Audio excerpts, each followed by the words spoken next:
jërë ngeen jëf mbokk yi xarit yi nga xamante ni yéen a ngi seetaan la chaîne des valeurs muy GR Info TV mbokk yi ni ñu koy defee langue politique yi daal di dugg ci biir gox yi nga xamante ni tey jii am na ñi nga xamante ni ñu ngi koy njëkkante ak askan wi tey jii nag ñu daal di dem fi nga xamante ni moom la ñuy wax Pikine Nord fekk fa ku nga xamante ni moom la ñuy wax candidat wu Yewwi Askan Wi ñu gën koo xamee ci turu Doudou Gaye Mamadou Gaye moom la ñu tey seet si Mamadou Gaye maa ngi lay nuyu. maa ngi lay fay Mor. voilà ñu bëgg a comprendre kan mooy Mamadou Gaye. Mamadou Gaye de doomu Pikine Nord la en gros. parce que gox boo fa juddoo màggee fa yaroo fa jàngee fa ñuy nampatal la fa donc may la fa soxna. donc da nga naan doomu gox bi nga. Mamadou Gaye kon doomu gox bi la muy Pikine Nord. Mamadou lu la boole ak politique. politique de dama jàpp ni lu yàlla namm ci man la rek mais musuma kaa sabablu. waaw mosuma sabablu politique parce que ñu bëri lu leen di dugal ci politique ut ay cër. ut ci emploi wala ut ci lu ñu régler seeni problème mais man yàlla daf ma nattu balaa may dugg ci politique fekk na may liggéey. minimum di am salaire bu décent. moo la boole ak politique. waaw mais da ngay toog ay nit ñu bëri di la solliciter. ci loo xam ne yow doo ko attan. d'accord. waaw ay jamono yu bëri ay nit dañuy ñëw sa kër fëgg sa buntu kër. di la solliciter ci ay seeni problème mu mel ni ki daal social daal waaw social boobu. moo gën a tax ma dugg ci politique. bu ñuy waxaan toute honnêteté. da ngay toog ay xale yoo xam du ñu am compétence. fëgg sa buntu kër jox la seen CV ni la grand dame bëgg nga wutal ma liggéey. te yenn saa yi du ñu am ay compétence yoo xam ne moom la entreprise yi soxla. nga ciy jot lu dul benn lu dul ñaar parce que chaque weer da nga ci jot ay demande da ngay mel ni yow ressources humaines nga yore. d'accord ay doom yoo xam ne biir Daaru Xudoos ñeen ñi dëkk biir Pikine Pikine Nord ainsi de suite. ak yeneen localité yi ci loolu nag la ngay xoolee ni politique nag peut-être. moo gën a yaatu mbootu. d'accord looloo gën a tax ñu engagé wu parce que entreprise souvent valeur ajoutée la ñuy wër. koo xam ne vraiment mën na bokk ci ñuy créer richesse su entreprise pour générer beaucoup plus de rentabilité. ñooñu la ñuy sawar a jël. mais nag boo xoolee da nga naan ni. comme ñii tamit am nañ yaakaar ci yow it il faut que doo tas seen yaakaar quoi. d'accord loolu daal moo tax nga daal di loolu ci la bokk lu d'accord mais ku wax politique wax parti ba wala mouvement ba wala yeneen gox wala yeneen yi nga xamante ni moom la àndal. tey jii bi ngay door ci ban parti la dooree. man maa ngi dooree ci AFP. AFP fa laa njëkk a milité. Moustapha Niass. ci Moustapha Niass waaw. ba tey yaa ngi fa wala jël nga say bagages. non newatuma foofu. parce que tamit lu ko waral dafa am. événement yu bëri yu am. ci biir kuréel googu muy AFP. te maa ngi leen di nuyu de passage. c'est des frères et c'est des camarades. AFP boobu bañ ci nekkee tamit ci diggante bi Malick Gakou fa la newoon. nekk doomu banlieue. Malick moo demandé ma accompagner ko gunge ko. d'accord jàppale ko ci projet yu mu am pour Sénégal. looloo tax ñu xam ne tamit gën a jege gën a yey doomu banlieue la. te day jaadu aussi waa banlieue yi tamit tax toppatoo seen njaboot. jàppale seen i waa kër. looloo tax ñun ñu ànd jàppale Malick Gakou. d'accord d'accord ñu xuus bu gën a gaaw ndax xam nga ne jot gi mayew ko. ñu gis ni nag ñi ngi dëgmal ay élections le 23 janvier bi. li ci des sax bëreetul ay fan wala ay bés rek daal di ciy des. ngeen di def caravane wala ngeen di def visite de proximité balaa muy dugg ci programme bi. tey jii jooytu population yi lan la. population yi moom changement lañ bëgg. soppeeku changement bu radical. ci wàllu doxalin ci wàllu politique. changement lañ bëgg. ci wàllu nekkinu askan wi changement lañ bëgg ci wàllu éducation changement lañ bëgg ci wàllu santé changement lañ bëgg ci wàllu sécurité changement lañ bëgg ci améliorer leurs conditions de vie changement lañ bëgg aussi ci leur cadre de vie. d'accord foo laal daal ñëpp a ngi jooy. loolu mooy dëgg. waaw mag ak ndaw jeunesse bi tamit ñu bañ leen bàyyi xel sport bi tamit bëgg nañ ci ay changement yu radical. d'accord ñu dina def transition bi dugg ci biir programme bi ngeen tënk lu toll ci fukki page ak juróom-ñett. muy 18 pages ci tubaab. waaye ci ndorteel dama gis ni da ngeen ñëw indiwaat rupture bi amoon diggante woy politique yi ak population bi. lan moo waral loolu ba tax ngeen da ngeen indiwaat jubóole boobu. non xam nga politique. kuréel yu koy def bari na trop. mais nag bu dee dañu bëgg change dëkk bi Sénégal commune Pikine Nord bii ñu dëkk ñu am leneen loo xam ne méngawul ak lu fi ne. il faut que ñu am changement bu radical ci doxalin. d'accord ak ci wàllu conception. ak ci wàllu vision ak ci wàllu mettre en place une équipe pas mettre en place un leadership individuel nga xam ne dañuy tudd benn nit rek. d'accord ñun ci suñu logique lépp lu ñuy def une gestion collégiale la ñuy jiital. équipe la équipe di liggéey. parce que benn xalaatu benn nit. xalaatu mbooloo ci yoon lañ jàpp ne moo gën a efficace. parce que lu kenn mën. ñaara ko dàq asama mbooloo waaw d'accord voilà ñu fàttali mbokk yi yéen a ngi ci GR Info TV ñu ànd ak Mamadou Gueye candidat coalition Yewwi Askan fii ci Pikine Nord. gën a xuusaat ci programme bi tuuti ndax am na ku fi nekk tey jii mi ngi ci Benno Bokk Yaakaar ndax jàpp nga ni li mu waroon def na ko. kooku moom bu ñuy wax dëgg Pikine Nord defalu leen dara. ci li nga gis bu ñuy wax lu radical. parce que moom luñ ko jox. dañ ko jox pour mu jariñ askan wi dans sa globalité. pas di gérer ay particuliers. ak ay clans. te boo xoolee fii gestion clanique fi am. tu es avec moi ou tu es contre moi. d'accord te man dama jàpp ni ku ñuy jox gox. boo xasee ba falu. ñëpp ñuy yeewoo ci gox bi yaay seen kilifa. yow la yàlla dénk seen responsabilité yaa leen war a accompagner ci lépp ñu far ak yow ak ñu faraloo ak yow. ñun loolu mooy suñu conception te loolu la ñu gëm. donc boo xoolee commune bi. patrimoine benn nit lañ ko def. dañuy wax commune diw. commune Amadou Diarra. waaw moom la ñuy tudd te ñun nag. da ngeen ñëw dindi loolu commune Pikine Nord lañ bëgg mu doon.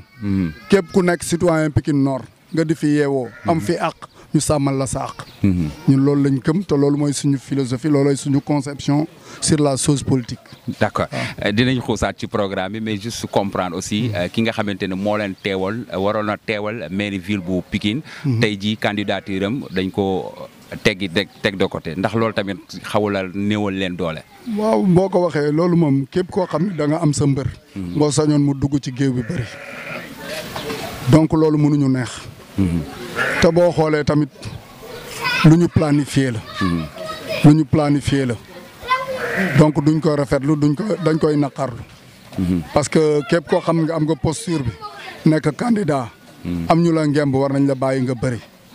waaw Yewwi Askan bi état central bi xam na bu baax. Pikine bu ko ñàkkee day ñàkk lu bari. te xam na ni benn coalition rek moo ko fi mën a jëlee muy Yewwi Askan bi donc looloo tax ñu def forcing écarté ñu. dindi leen par des artifices yoo xam ne kenn xamul lu mu doon. te jooy dañu leen déggul ngeen jooy ko fenn tamit. xam nga àdduna bu dee jooy. ñoo ngi koy def ci anam buñ ko war a mën a defee. mais nag comme Sénégal ñoo ko bokk ñun duñ ko yàq. parce que ñu bëri lan la ñuy jàppee ñaxtu. mooy sànni xeer taalipono yàqate te dëkk bi li nga moom. Pikine buñ ko yàqee suñu bopp la ñuy yàqal. lu fi am as néew. war nañ ko sàmm ju ut leneen luñ ci dolli. donc moo tax duñu dox ci logique gu yàq. donc ñu bëri nag dañuy jàpp ni Yewwi Askan Wi ñaxtuwuñu au niveau du département. mais lu ñu mën ñoo ngi koy def. dénonciation yi ñoo ngi koy def dans les médias. ñoo ngi koy def dans les réseaux sociaux. dox nañ fi def benn marche. dénoncer lu fi gars yi def bu dee sur le plan juridique ñu ngi def ay lu ñu war a def. donc lépp loo xam ne yaakaar nañ ñu war nañ ko mën a def pour ñu delloo ñu suñu àq ñu ngi koy def. d'accord moo ngay sekk ñu ngi koy nuyu bu baax parce que moom maa ngi koy nuyu aussi de passage. tey bu la yàlla dénkoon maire bi nga xam ne mooy commune bu Pikine Nord ñëpp xam nañ 9 domaines de compétence yi. bi ci njëkk nag laay bëgg ñu waxtaan ci muy éducation. ndax njàng meeg njàngale dafa am solo trop. ndax am na lu ngeen waajal pour nag ñi ci njàng mi ci biir commune bi. njàngu commune bi moom. ndax xam naa ay fan rek moo des ñu dugg ci élection yi kenn du sàcc kii programme bi. non njàngu commune bi. ñun farata lay doon ci ñun. parce que xale. bu ko ay waajurum juree dañ ko war a jàngal dañ ko war a yar dañ ko war a former. te loolu priorité la. parce que actuellement adduna bii ñu nekk. tendance bi fenn la nekk mooy former. d'accord sa jeunesse. waaw wax ma ban jeunesse nga am. ak ban jeunesse nga préparé. ñu pour mën a déterminer sa avenir u dëkk. d'accord donc éducation priorité la ci ñun.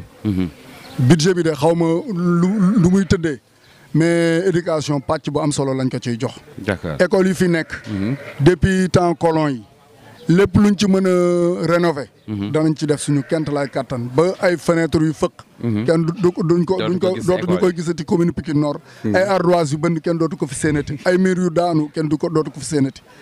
école bi danañ ko jël suñu école doom la suñu école la donc luñ ko mën a taxawalee. danañ ko taxawal ba mu gën ci école Sénégal yi. waaw d'accord beneen bi ci topp parce que il faut may am fu may cof nii rek ñu dem mooy ci wàllu tàggat yaram muy sport mu bokk ci tamit ngeen di dimbali ASC yi waaye en contrepartie doo leen gis tamit fenn foo xam dañ leen fay jàppale. arène nationale bi tabax nañ ko fii amagul directeur mais espace bu jeunes yi am fii bëreetul ndax di ngeen ci taxaw. ñun suñu programme déjà. lu ñu mën danañ ko def pour wàllu sport. cër bu mu am ci commune bi parce que commune Pikine Nord commune sportive la. d'accord waaw am na ay écuries yu bëree bëri am na ay boy yu talentueux yu nekk ci ASC yi. presque xale yi seen adduna yëpp seen fo yëpp football la ak yeneen kii donc te sport en plus dafa bokk ci loo xam ni. dafa war a concourir à luy réserver chômage dëkk bi. d'accord commune Pikine Nord. volet sportif bi dafa war a nekk levier de développement. warul nekk lu ñuy fooyee rek. d'accord wala loo xam ne dañ koy def pour di ci dégager stress wala yu demee noonu. dafa war a nekk un pilier du développement. sport économie la. d'accord. sport ñu ko xam dëgg. économie la parce que boo xoolee emploi. yuy sport di créer dans le monde amul beneen activité bu koy créer. d'accord bu dee dañoo jël football. football professionnel bi équipe boo gis minimum bu dee wa dee dina am 50 joueurs yu mu téye. d'accord ay personnel d'encadrement ñu war a accompagner joueurs yooyu muy les entraîneurs. jël manager yuy gérer loolu. volet marketing bi ñu koy porter donc. boo gisee transfert yi joueurs yi di def rek. entrée de devise la ci dëkk yi. donc Pikine Nord sport day nekk sookul ci ñun. du nekk luñ dul caaxaanee. en plus ASC yi. suñu yéene dañu nekk ASC bu nekk. danañ liggéey ak yow ci projet. d'accord. chaque ASC un projet loolu moo nekk suñu concept. daayira yi. daayira yi lu fi nekk yëpp daayira yi dafa war a nekk des pôles de développement parce que am na organisation ba pare. d'accord donc. d'accord mu ñëwaat ci beneen poñ. muy rentabilité commune bi. parce que tey jii ñu bëri marché zinc lañ jàpp ni mooy OVP yi occupation voie publique yi ñoom dong ñoo fiy dugal juuti. pare ngeen seen i partenaire pour tamit dooleel commune bi. wàllu koom-koom. yàlla mu ñu dimbali. yàlla dafa def ñun dañoo bokk ak ñu yilif jamono ji. suñuy xarit suñuy am di jàmm ay nit ñu jàngandool ñu fawandool ñoo ne ci àdduna bi di leen jariñ. fu ma toog ni man am na ay localités yu bëri yoo xam ni. seeni ambulance sama loxo la jaar. d'accord mais nag am na loo xam ni. nekkul lépp ngay mën a defal sa bopp parce que dafa am loo xam ne signature koy maye. d'accord signature moo koy maye te am na looy def dañuy yaakaar ni da ngay def opportunisme politique. moo tax yu bëri da ngay am un peu de retenue. d'accord waaw xamoo ñu engagé la ci dara. nga dem ba dugg ci ba ñëpp siwal ko. heure jëf jot ñu bàyyi la ci biir. maanaam daal boole wuñ ngay doye di da ngay xaw a téye sa bopp. mais incha allahu rabbi bu ñu yàlla joxee Pikine Nord. lu jëm ci coopération décentralisée. loolu day nekk un palier. bu am solo boo xam ne ci la ñuy appuyer. pour propulser le développement. de la commune de Pikine Nord. waaw d'accord ñu fàttali ñu ngi ànd ak Mamadou Gaye muy candidat coalition Yewwi Askan Wi ba tey ci programme bi laay des gars yi moom duñ ko sàcc. ndax xam naa ne fi mu ne li des bëreetul. non côté boobu moom dama lay wax ni man ñu njëkk a publier seen programme. ci lañ bokk. parce que ñun dañu gëm ni lépp Pikine Nord la man ay sàcc programme. ku ko am pour man idée bu arriéré la. waaw parce que nit ku lucide. am yéen liggéey sa gox. buñ la falulee ñu fal sa morom. nga am lu gën. moom lu mu yor kooku war na kaa mën a jël pour développer commune bi. donc sàcc programme ñun du nekkul suñu logique. suñu programme dañ koy naan fang ci jotaay bi ci penc yëpp képp koo xam ne yàlla jox na la commune Pikine Nord. nga jàpp ne lii mën nga ko réaliser. dañ lay wax avec gaieté de cœur te doo ci joxe àllarba danañ la ko jox nga doxalee ko Pikine Nord. d'accord axe yi ngeen développé bëri na trop gis nañ ko lire nañ gis nañ programme bi yooyu mais juste nag pour jigéen ñi wala mag ñi tey ji lan ngeen leen beral. jigéen ñi déjà ñun suñu wàll. parce que nag koo laaj rek danaa la non defar naa ay GIE maa ngi leen di financé natt yeeg tontine donc lañ ko jàpp. man dama gëmul financement yuy jógee ci structure de financement yu fi ne man personnellement parce que dama gis ni taux yu ñuy appliqué. c'est des taux un peu usuriers. d'accord parce que taux boo koy teg bu wër na ni bu nit ki calculer taux effectif global bi. bu emprunt bi parce que taux hors taxe bi rek la lay gars yi di wax. 12% la mais boo xoolee li ci biir lu ñuy dëxañ ci biir. enregistrement bu ñuy def contrat bi. ak taxe sur les opérations financières yu ñu ciy teg. ak assurance yu ñu ciy dugal. day dem ba nga xam ni yow mii boo ko jotee daf lay sonal. d'accord loraange lay gën a jur. que jàppale. parce que principe bu microfinance Pakistan la démarré. d'accord ak Indonésie ñooñu bañ koy def. ay taux yu souple lañ dem teg seeni askan. mais fii Sénégal taux yu ñuy teg jigéen ñi. dafa metti de trop dafa metti buñ la lebalee ci premier mois yi dina neex. mais boo demee ci diggante bi fu muy mujjee. yenn saa yi ku la politicien bu la orienté ba dugal la ci loolu après moom ngay mere. d'accord parce que koo si waxal tamit formation céréale locale la lay wax jàngal naa leen lu ñuy arrêté te loolu moom defe naa ni Sénégal ñëpp ko mën. mais loolu buñ ko xeeb. parce que lépp loo xam ne nit ki dina ko permettre mu xam lu mu xamul woon rek yokkute la.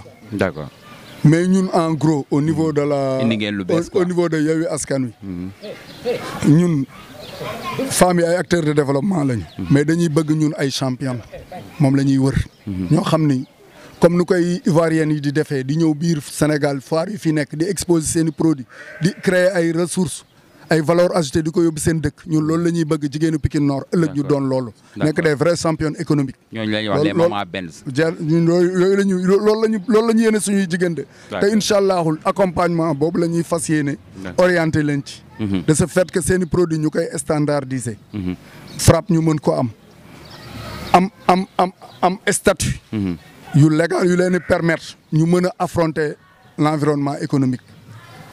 lu wàllu jëm ci accompagnement. pour mën a yokk seen i xam-xam renforcement de capacité dañ leen koy def ba ñu pare. en matière de gestion comptabilité ñu am ci ay notions yoo xam danañ mën a téye seen yëf. entrepreneuriat ñu maîtriser ko. luñ leen mën a accompagner ci teinture ak leneen domaine yu dul jeex même buñ ci mënee former ay jigéen sax. d'accord ñu mën a def ay éclairage. ki def ay entretien éclairage dañ leen koy defal bu dee am nañu ci war a mën a former ñu nekk ay plombier ëllëg dañ koy def. ay mécanicien ainsi de suite lépp loo xam ne mën na tax nit ki. parce que léegi lu ñuy wax ne amatul tabu. d'accord bañ nañ ko ba nga xam ne léegi jigéen dañ leen intégré ñu nekk ay militaire affaire problème mu genre amatul. waaw jigéen lépp luy góor di def jigéen war na ko mën a def. donc suñuy jigéen incha allahu rabbi bu ñu yàlla jàppalee ba ñu taxaw. luñ leen mën a taxaw danañ leen ko def ba nga xam ne fépp fu luy góor di def danañ ko mën a def ñoom it. incha allah juste ma clore li nga xamante ni mooy programme bi. ci wàllu culture. parce que tey jii ku wax Pikine Nord bëri na lool ay artistes yu fu nekk ndax am nañ fi bayal bu ñuy wax lan. théâtre de verdure. ndax di ngeen ñëwaat dolliwaat wala da ngeen di ñëw yeesal boobu. man de dama jàpp ni l'activité culturelle. dafa war a nekk socle de développement. parce que am na événement yu bari yu am centre culturel français. waaw bu dee Pikine Nord toppatoo nañ ko carrément. yenn grand concert yuy gars yi di amale ci yenn kii Pikine Nord mën na koo récupérer. ba doomu banlieue yi. du ñu génnati fenn. di fa defati seen i prestation bu dee loo xam ne ay prestation standard la rek. lu ñuy wax ni bu ñu yàlla jàppalee. ak relation yu ñu am war nañ fi mën a am benn podium bu professionnel. xam ne lépp dina matériel musique bu doy dana fi am. am tamit estrade. son et lumière daal. waaw bu professionnel boo xam ne dafay am mu nekk rentrée pour la commune. investissement boo xam ne day am rentabilité dañ koy def. ñu fiy ñëw seen i billets yi dina le minimum commune dina am lu mu ciy gagné du nekkul def pour def la rek. dañuy def loo xam ne day am retour sur investissement. on va investir sur l'aspect culturel, mais il y aura un retour sur investissement que la commune va gagner. En plus de cela, ñu ngi xalaat bu ñu fi yàlla joxee ba ñu téye commune bi. dina am studio d'enregistrement. boo xam ni képp koo xam ni artiste nga bëgg a def album. wala ñu war a def single. commune bi dina la mën a accompagner nga mën ko def. d'accord waaw ñuy def théâtre tamit. waaw ñuy nekk yeneen activités muy artistes yi artisans yi sculpteurs yi.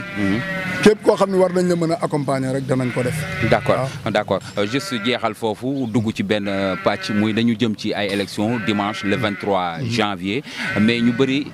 xamaguñ sax vote bi naka lay demee parce que jàpp nañ ni ñaar yoon nga war a dugg ci mbañ gàcce voté ndax loolu seen i militants ak ñiy bokk ak yéen xam nañ loolu. ñun de ñu ngi ci luñ ci mën ñu ngi ciy sensibiliser. waaw am na ay spot yu gars yi def ñu ngi koy partager maximum pour nit ñi xam exact processus bi nan lay tëddee. waaw surtout. bu loolu weesoo aussi bu ñuy def ay visite de proximité. danañ profité aussi jàllale laale waale message boobu ci. suñuy population pour ñoom ñu xam bu baax vote bi nan lay dérouler. waaw ñu ngi expliquer nit ñi ni leen vote bi bu dee dañu jël Pikine Nord. dafay am vote ci commune bi ba pare. ku mu neex boo ñëwee am na ay 8 candidats bu la neexee mën nga jël 5 listes rek. waaw mais article 78 maye na loolu juróomi liste mais damay demander képp koo xam ne yéen am nga yéen ci votel Yewwi Askan boo ñëwee balaa ngaa def dara jëlal bulletin Yewwi Askan nga téye. waaw ndax nit ñi xàmme ko. nga téye. waaw. déjà dinañu permettre ñun suñuy personnes yu fa ne. waaw xam exact nan la ñuy doxalee. d'accord boo jëlee loolu. jël yeneen bulletins yi. mais borom fas bu la neexee mën nga ko faa ba. fas bu marron bi ak nag bu verte bi. d'accord. waaw ak borom dank fanaanal bi. kooku moom bu ko baax Pikine Nord fale moom kurfañ la ñuy dóor. du baax moo tax nañu moytu bu baax yooyu. d'accord mais juste pour terminer tamit lu toll ci nombre de candidature bi am fii. tamit xaw na jéggi dayoo metti na tamit quoi est-ce que tamit bu ngeen waxtaanoon tamit loolu du fi. non xam nga lépp rek da ngay jàpp ni jeu démocratique bee ko laaj. parce que tamit 12 yooyu dafa bëri. non waaw bëri na trop xam nga duñ demee ba nga xam ne nit ku nekk da ngay am ay ambitions yu dem mesurer. ku nekk jàpp ni yow la rek bu dul yow du keneen. loolooy jural lu bare lu mel noonu. te yooyu tamit duñ ko mën a bañal yenn nit ñi ku nekk war nga am nga droit ambition. comme teg nañ ci ay garde-fou pour permettre ku jug rek ni candidat la. bu dee nit ñi. étape boobu rombal nañ ko seen bopp dañ leen di nangul seen i candidature. parce que am na ay caution yu gars yi teg. mu nekk ay baromètres yoo xam ne moom la ñuy sélectionné. bu dee ñoom il arrive à le franchir sincèrement. man gisuma ci inconvénient. d'accord waaw le message fair play pour que ñu dem ci ay élections. mais balaa ñuy sori ci loolu man it dama am lu ma bëgg a jàllale. ci di nga jàllale. waaw ci population Pikine Nord. parce que damay wax ne élection yi. enjeu yi. dafa romb localité bi. d'accord muy la commune de Pikine Nord. parce que enjeu élection yi enjeu national la. parce que dafa bëri ay éléments yu entré en jeu. effectivement d'abord pour démarrer la candidature. troisième mandat au président de la République. d'accord heure bi élection yi dafa war a wan Macky Sall sénégalais yi pare wuñu pour nga def troisième mandat. mooy ñu affaiblir waa Benno Bokk Yaakaar et ses alliés. d'accord yu làqatu ci ay liste non mais bu ngeen gagné commune yëpp kay moom mu xam boppam. waaw loolu nag moo tax loolu xam nga gagné boobu il faut que nit ñi dem votel ñu pour ñu mën a gagné donc looloo tax may ñaax nit ñi pour nit ñi xam bu baax élection yi enjeu pétrole bi da cee nekk enjeu. d'accord en dehors du troisième mandat. ressources yu feeñ Sénégal ñu am une répartition équitable.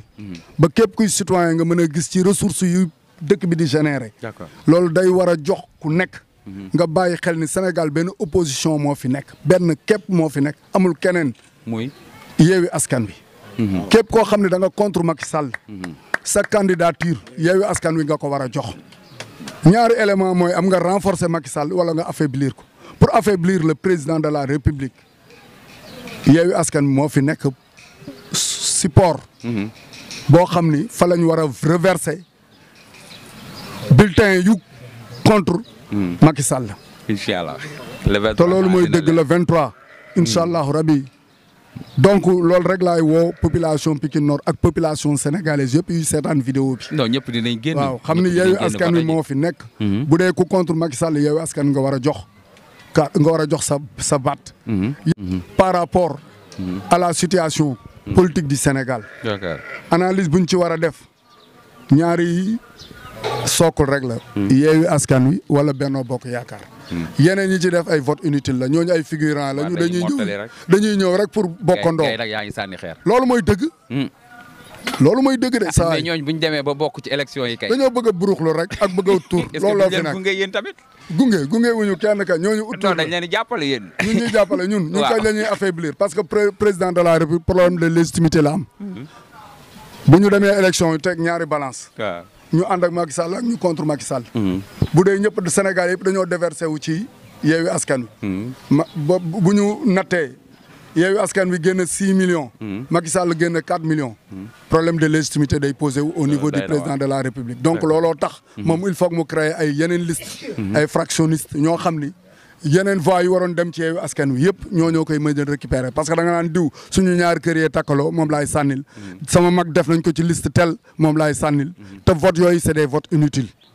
du nekkul vote yoo xam ne économiquement wala politiquement war nañ ci mën a def ay analyse. d'accord bi ci topp juste xam naa waxtu bi du ñu ko may fi mu nekk nii. mooy fair play bi parce que gis naa aussi yeneen candidats yi wala ñi ngeen di dajal yeneen coalition yi jàppalante gi waxtaan beeg yooyu mu mel ni ñu ni neen la tamit ni ko olof di waxee. waaw loolu moom da nga ma permettre sama am ci lu ma tontu parce que am na yenn gaa yoo xam ne intoxication rek lañ mokkal. réseaux sociaux yi comme ñun gars yi dañoo mën a yokk de. intoxication rek lañ mën.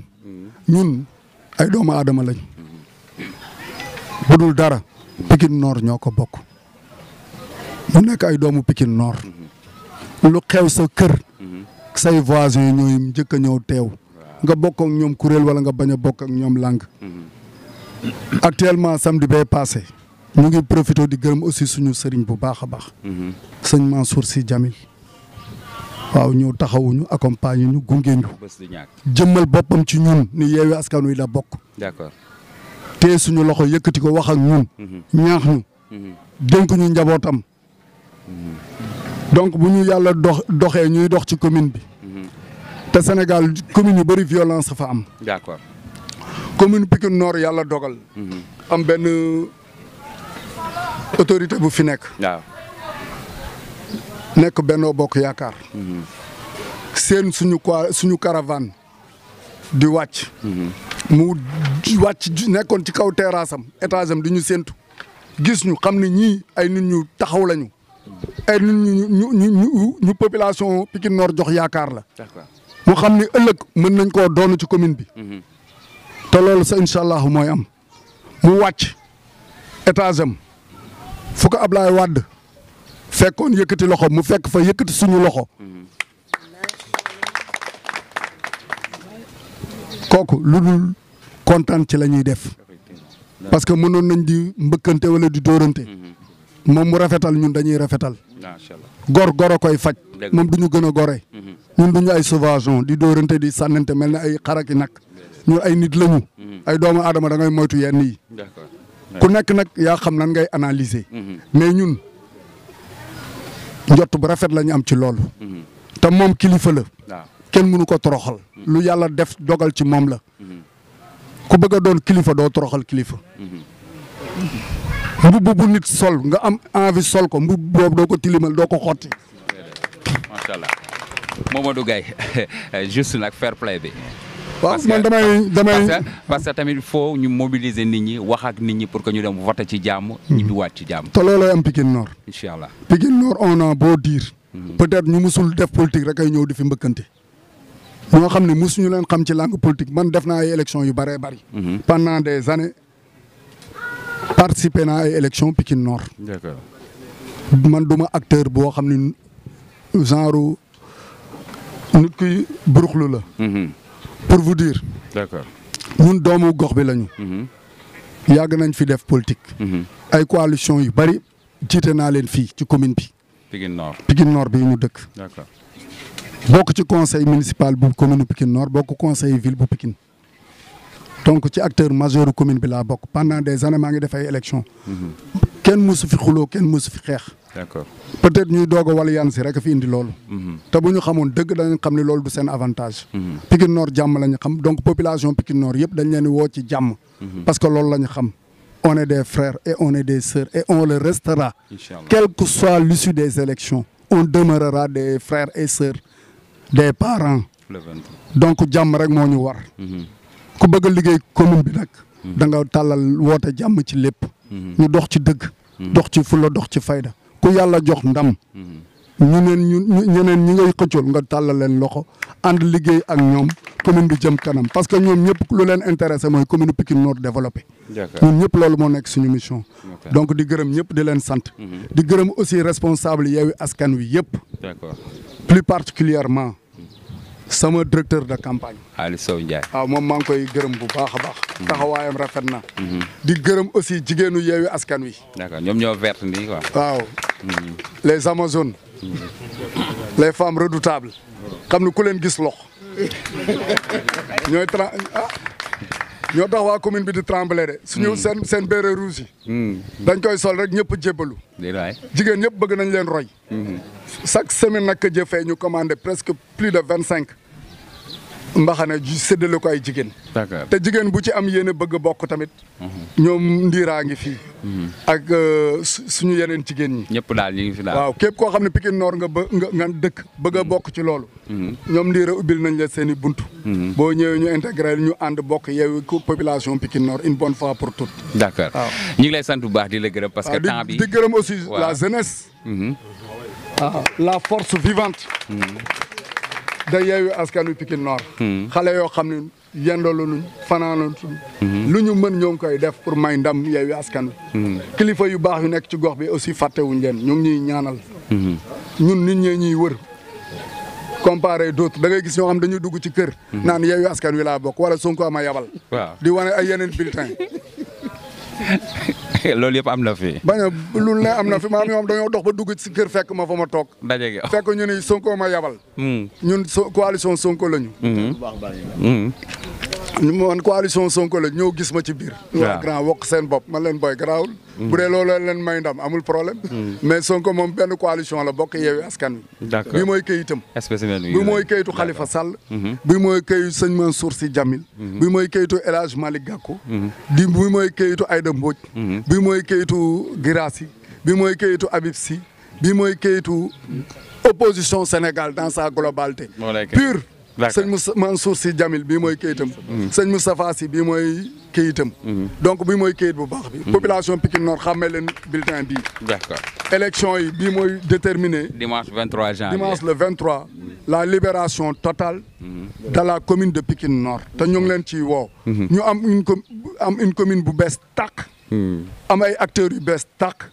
des gens qui peuvent porter le développement et l'émancipation de la commune de Pikine Nord. d'accord maire bu bees commune bu bees. merci beaucoup ñi koy sant bu baax di ko gërëm ndax mbokk yi ñoo ko wax nee nañ ku lekk lépp jóge fi te it ku am na nga sédd say mbokk moom mooy candidat bi nga xamante ni moo jiite commune bu Pikine Nord la grande coalition Yewwi Askan Wi ñu amoon ak moom jàkkaarloo di ko jox rendez-vous xam naa fii ak ci kanam ndax seen leader war na ñëw fii moo tax ñu yemale ko fii mbokk yi di leen sant bu baax di leen gërëm ci la chaîne leader la GR Info TV abonné leen jaa ngeen jëf. merci maa ngi demandé ñëpp tamit ñu abonné ci chaîne bi.